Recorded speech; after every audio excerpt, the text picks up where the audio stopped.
Hi, my name is Joe Jackson.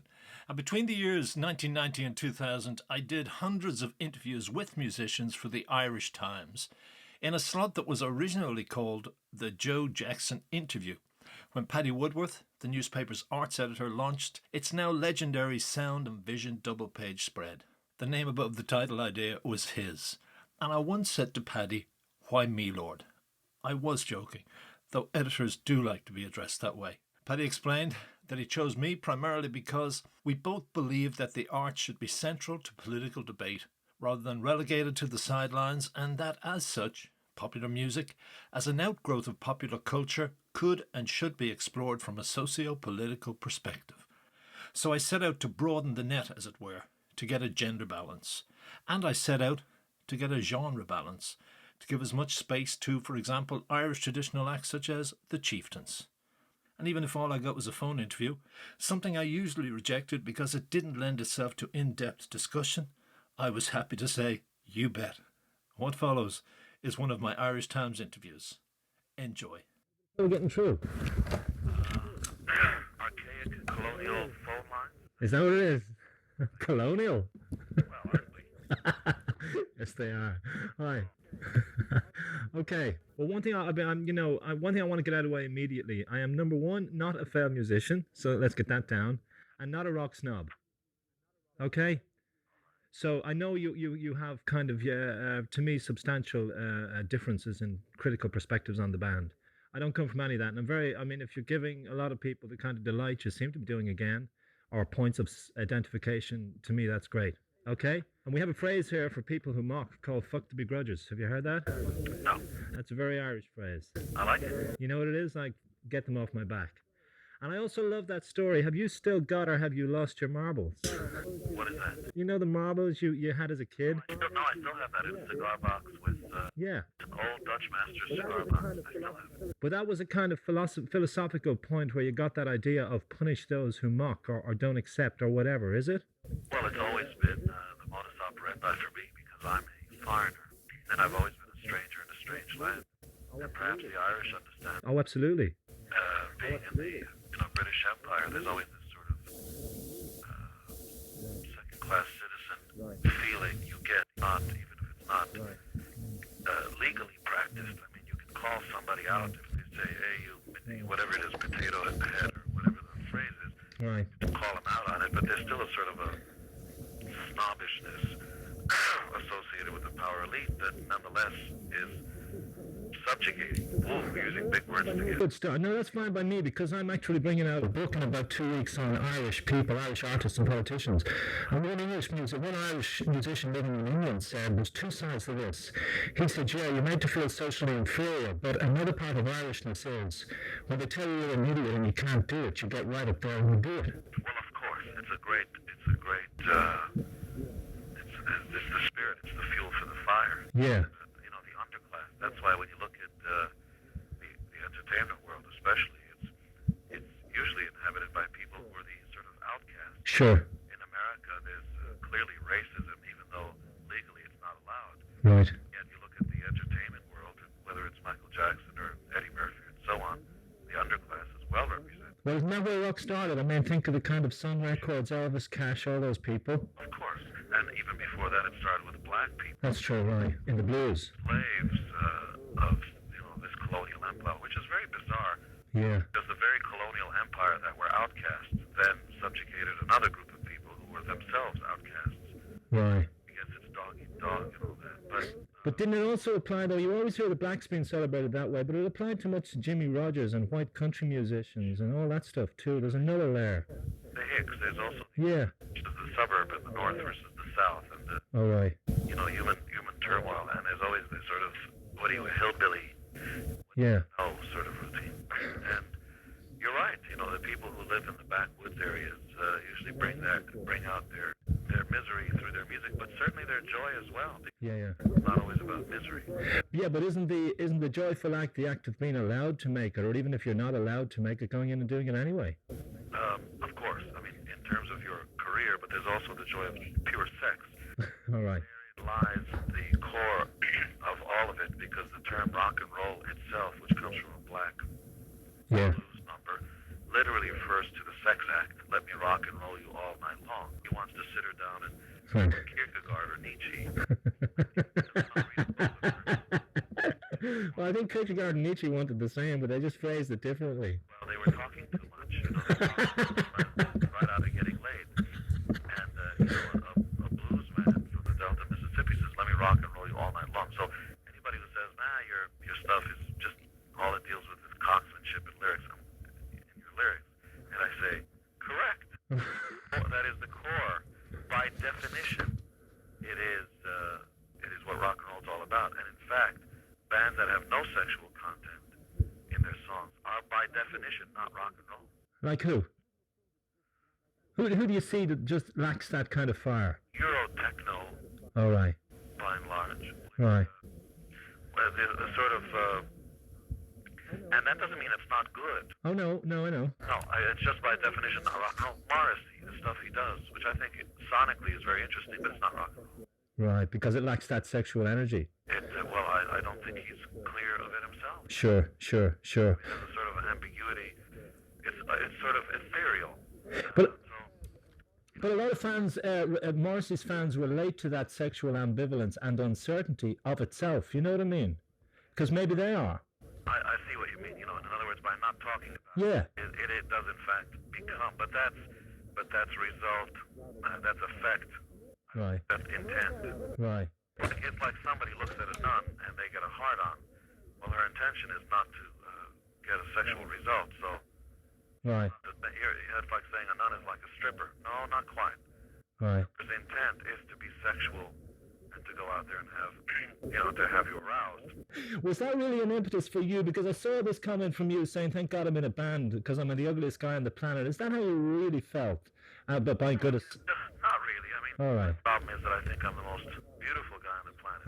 I've been around saying that to have, many barbs to defend myself against. So it's easier just to say, okay, you're right, I have the smallest penis and I'm the ugliest guy. Yeah. So what? So I still get laid more than your entire country. All right. But as a teenager, was that an impulse to get into music, or what was it? To get laid more than anybody else. Was that it? Well, initially, certainly it was sexual. All right.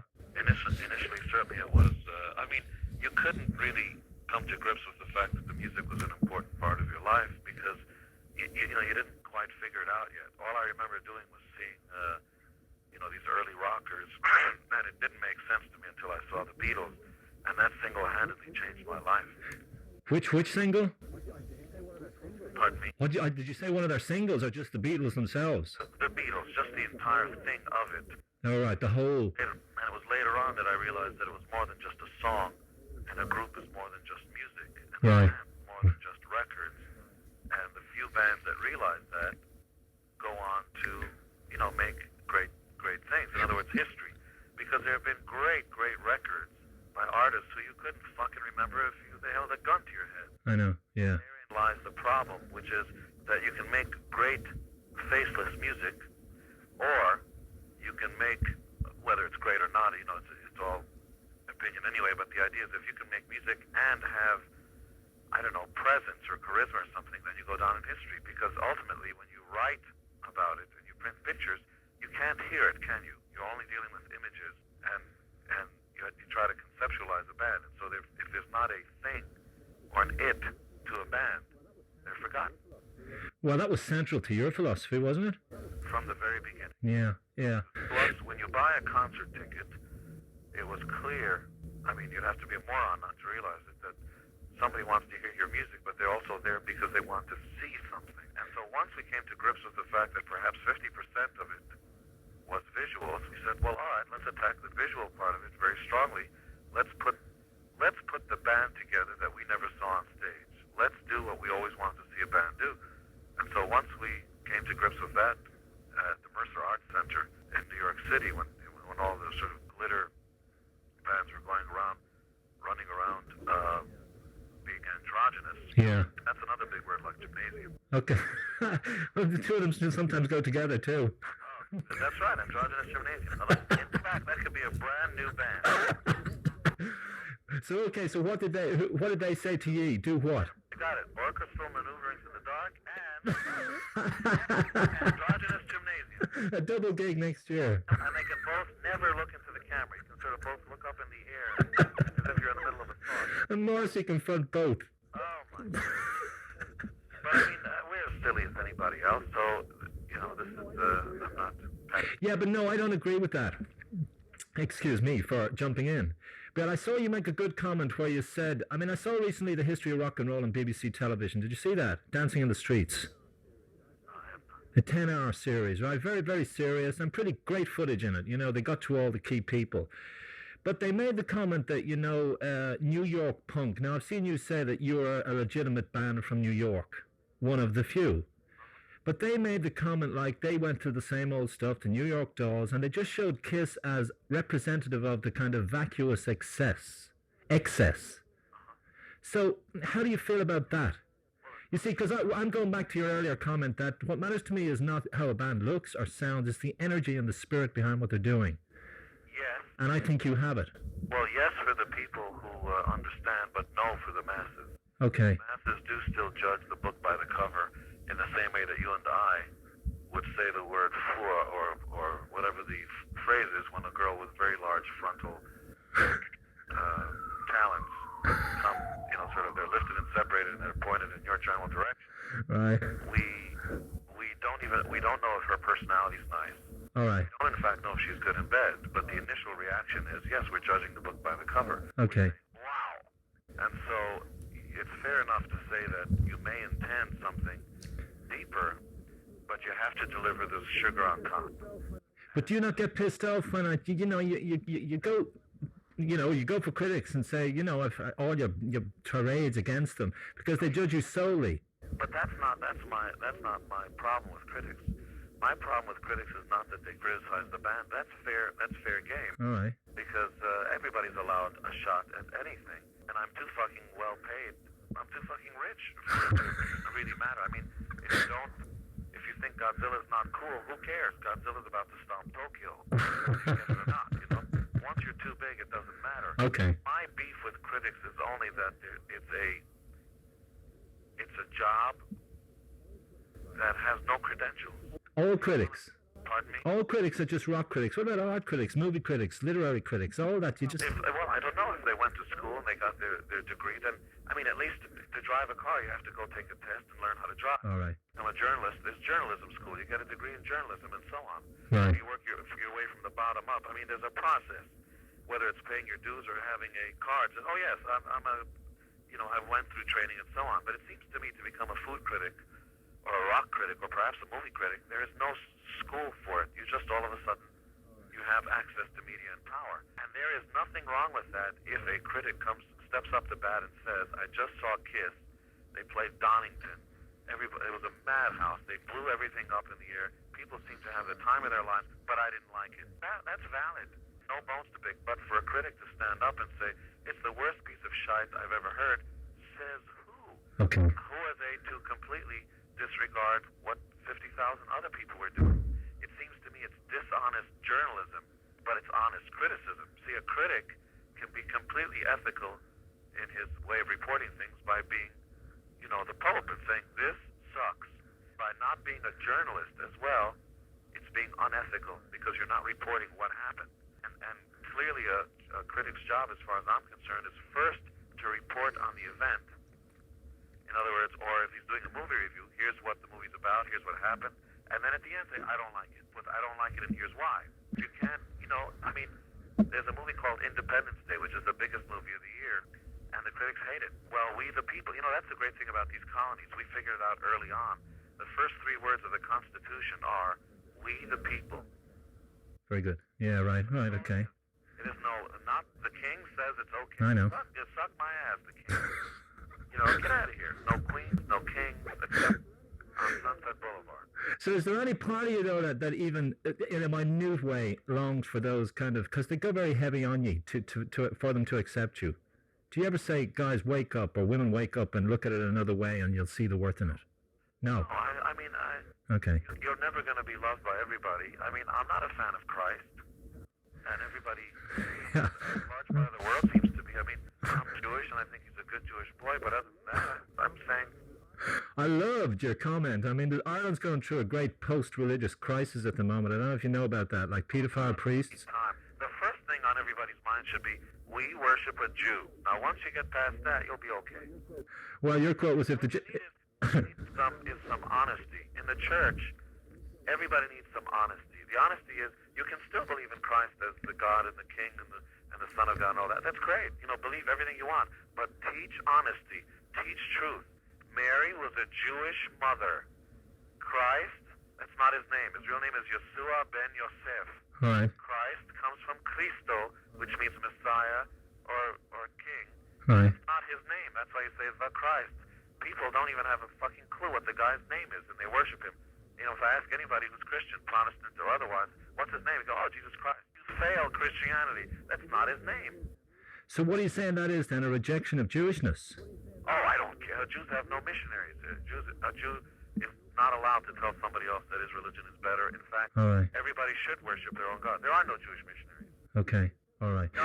Everybody should worship. But when you say we don't use the right name for Christ, is that because we are, just denying the Jewish root and base? No. Okay. It's because the church in 312 AD, 300 years after Christ died, was resurrected or not, depending on there was a Caesar whose name was Constantine. Caesar Constantine. Okay. It was the fall of the Roman Empire. He converted to Christianity. In one fell swoop, he changed the entire Roman Empire into the Holy Roman Empire and completely bastardized everything Christ taught. And incidentally, Christ was a rabbi, but they don't teach that. It's teacher. He's clearly referred to in the New Testament as rabbi. But you don't get taught that. It's honest. It's a lie for you not to know that. Is there? I know you. So this guy, this Caesar, completely changed everything.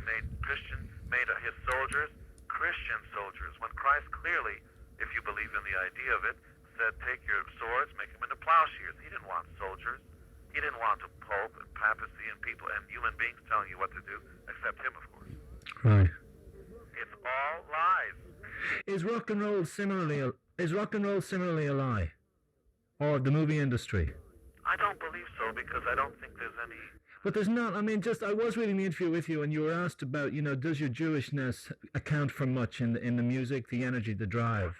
Yeah, I've talked with who? Leonard Cohen, Neil Diamond, Tony Bennett about this.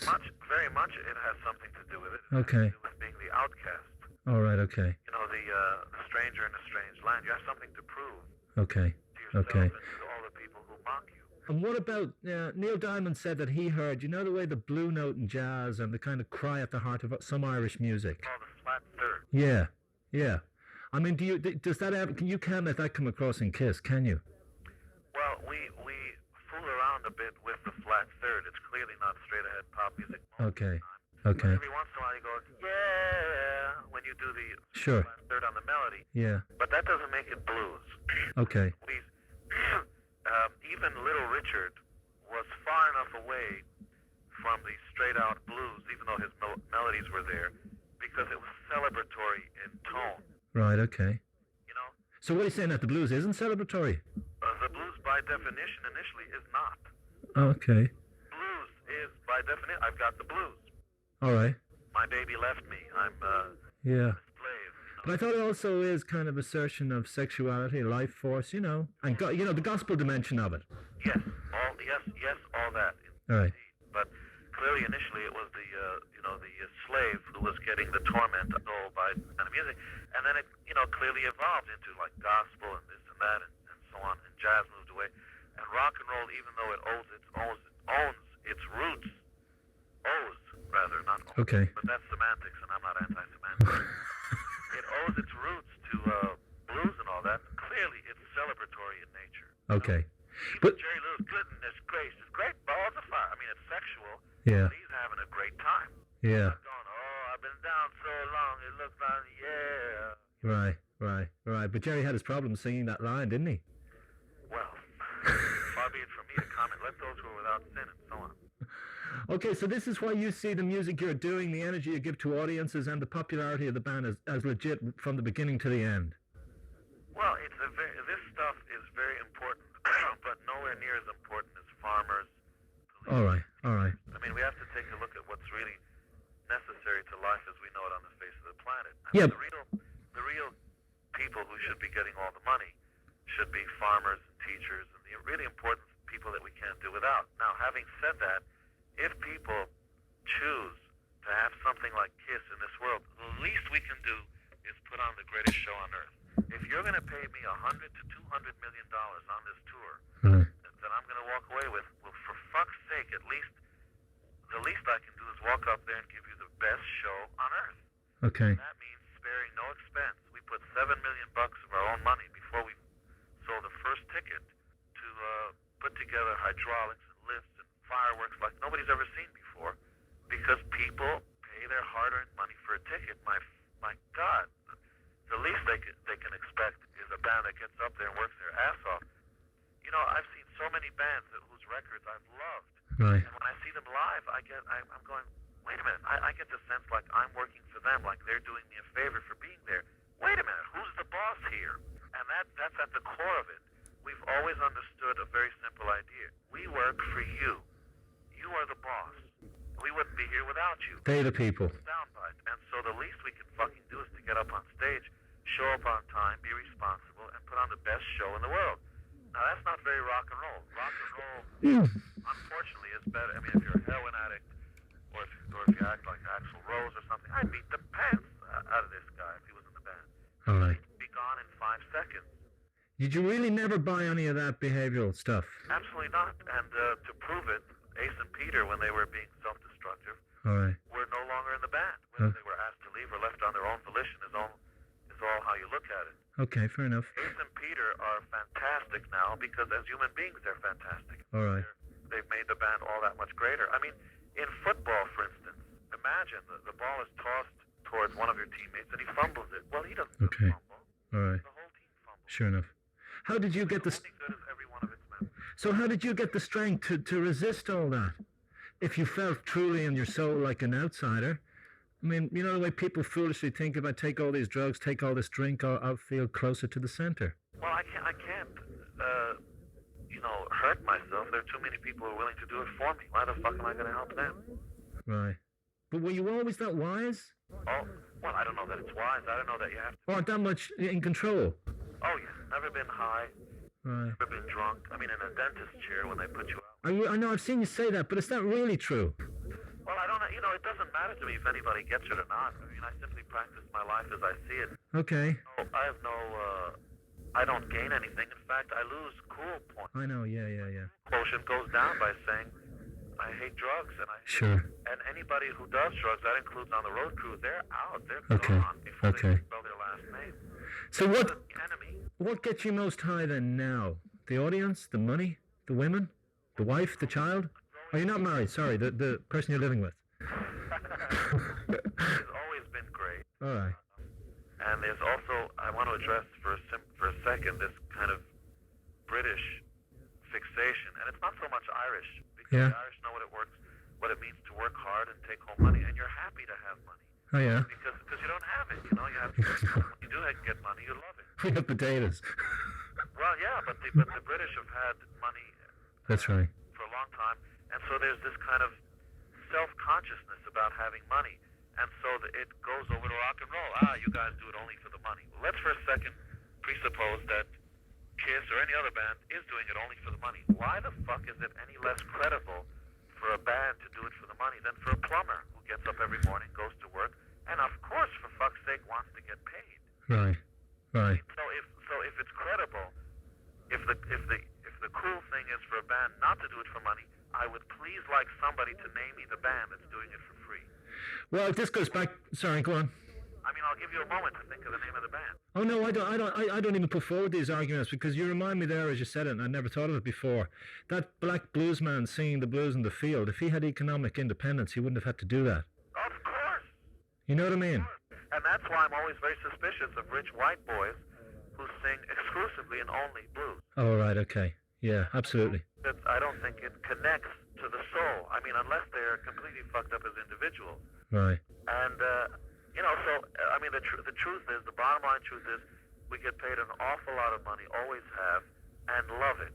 Right. That is not the sole reason we do this. I mean, I really love the energy of what happens on stage. This is clearly electric church.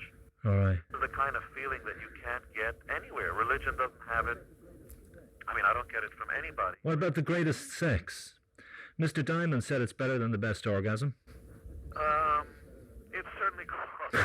I mean, my favorite evening is to do the show on stage and then to do the encores back in the hotel. It better be with the right person. Well, sure, but, you cross the street and you take your chances there. All right, okay. All right.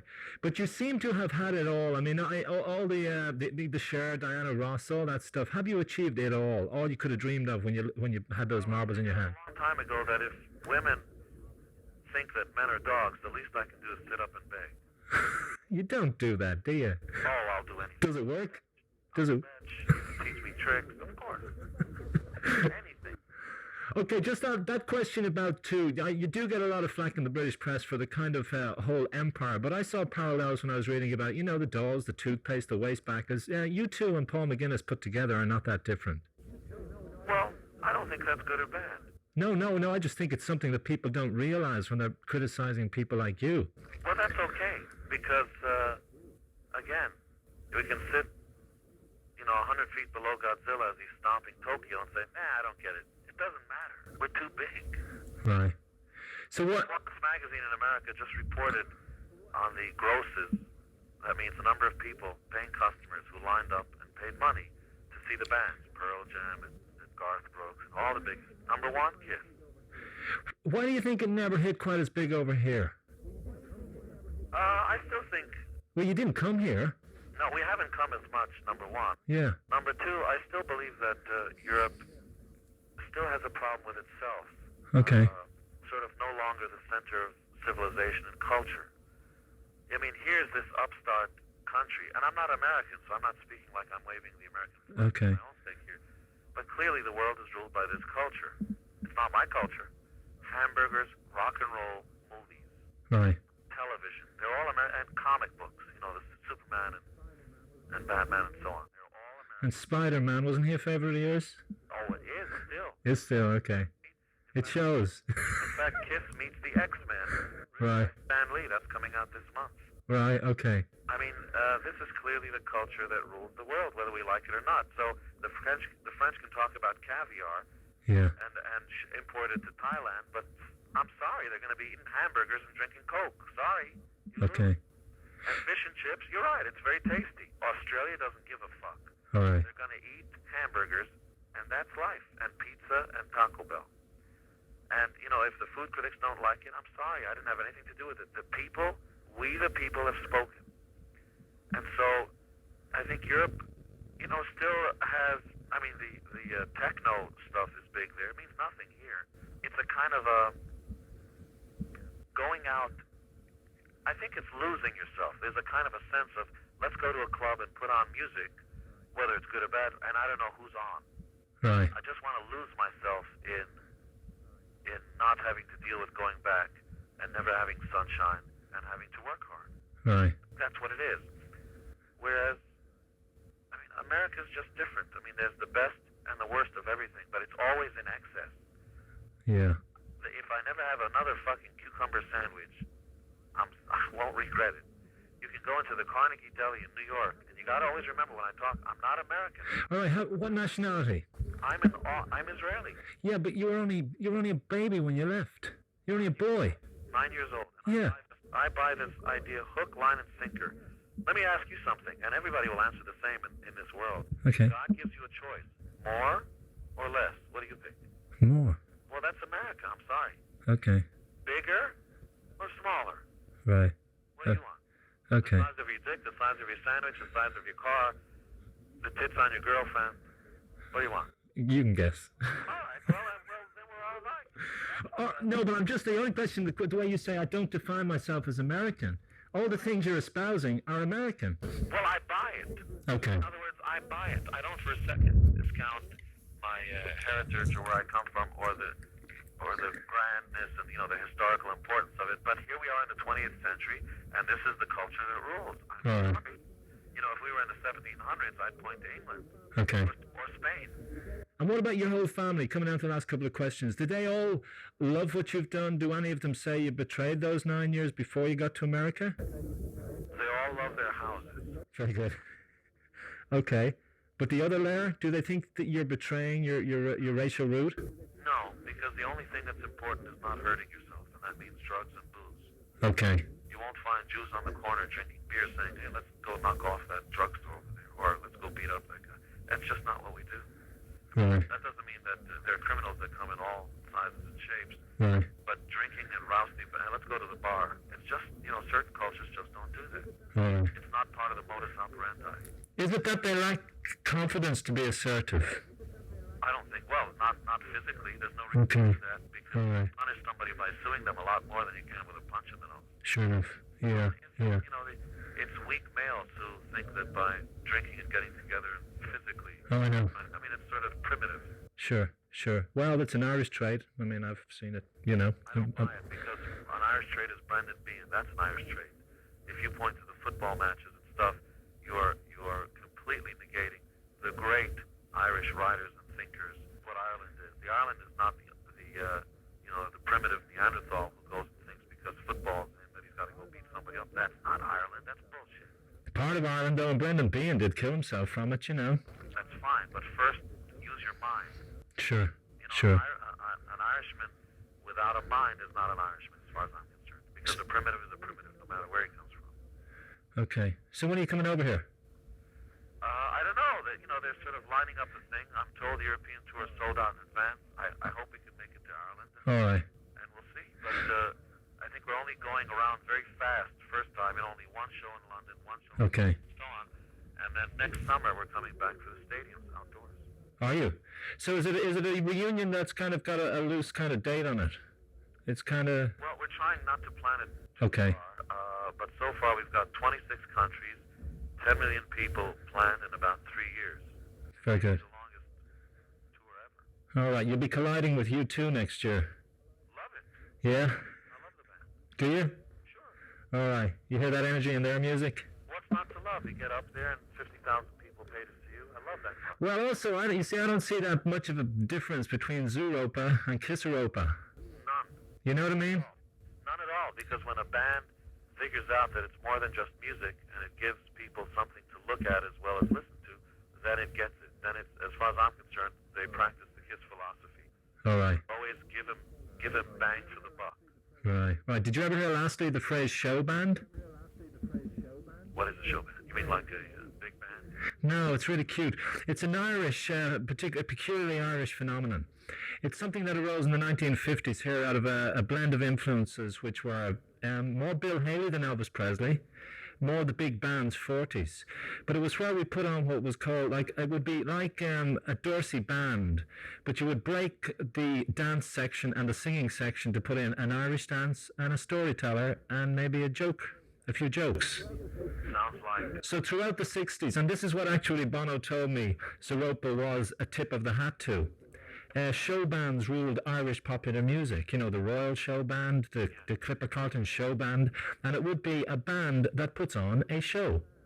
Why not? So this sounds to me exactly like this is your natural home. In that case, I take that as a compliment, because the idea of just getting up there and strumming your instrument, I mean, the record will sound better at home. Sure. For fuck's sake. Sure. But if they're going to pay more, a ticket price costs almost twice, sometimes 3 times as much as a CD. Why shouldn't they get something for the eyes as well as for the ears?